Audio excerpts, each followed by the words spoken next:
Have you ever been listening to the financial news and just felt like they're speaking a totally different language?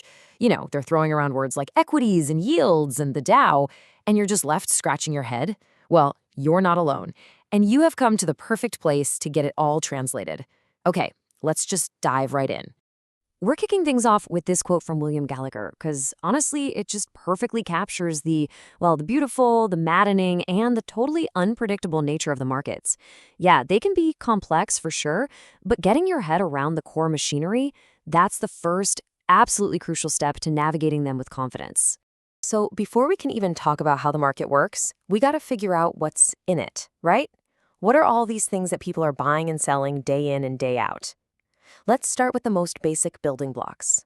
Now, what's so cool about this is that pretty much every investment in the entire world can be sorted into one of these five buckets. So you've got stocks or equities, that just means you own a little slice of a company. Then you've got bonds, which is basically you playing the role of the bank, loaning money out for a fixed return. Cash is, well, cash. It's what you can spend right now. Real estate and other physical assets are things you can actually touch.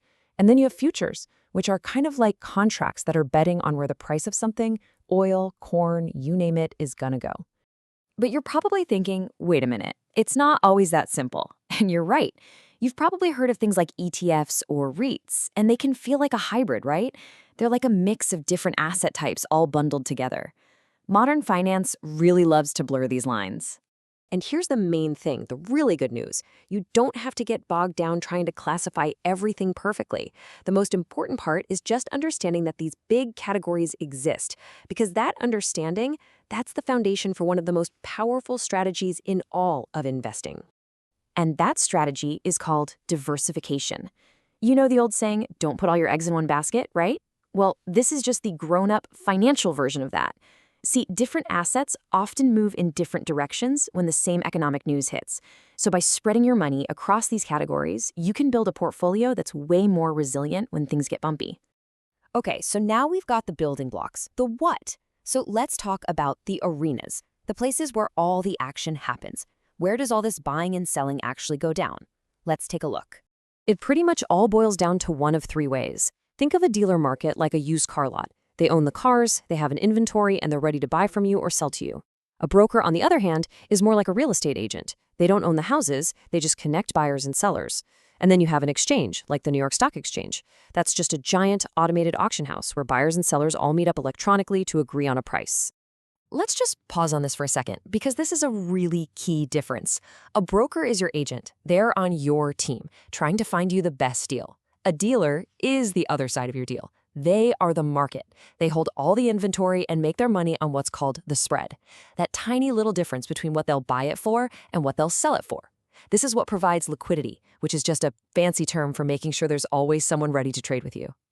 All right, now that we have a feel for the basic setups, let's zoom in on the big one, the one you hear about all the time, the one that dominates the headlines and really captures everyone's imagination, the stock market.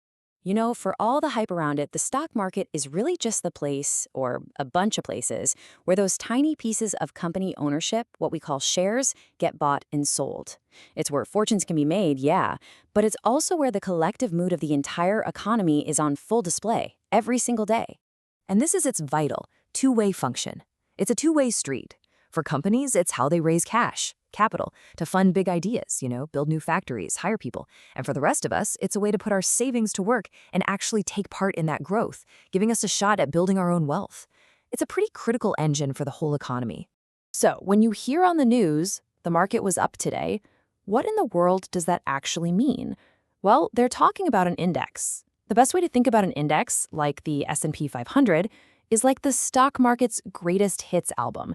It's just a hand-picked list of stocks, in this case, 500 of America's biggest companies, that all together give us a pretty good snapshot of the market's overall health and direction.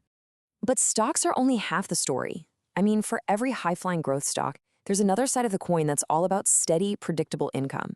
So now let's check out the other financial giant in the room, the massive and super powerful world of fixed income.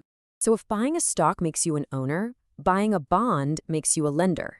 That's all it is. It's a formal IOU. You're lending money to a government or a big corporation, and in return, they promise to pay you back your original loan, that's the principal, on a specific date, plus regular fixed interest payments all along the way. And this brings us to one of the fundamental laws of investing. I mean, this is rule number one, the risk-reward trade-off. As the lender, you're at the front of the line to get paid back if a company gets into trouble, so your investment is safer than an owner's. But with that lower risk comes the expectation of lower potential returns. It just makes sense. And to make this super clear, just look at this number. Loaning your money to the US government for just 3 months.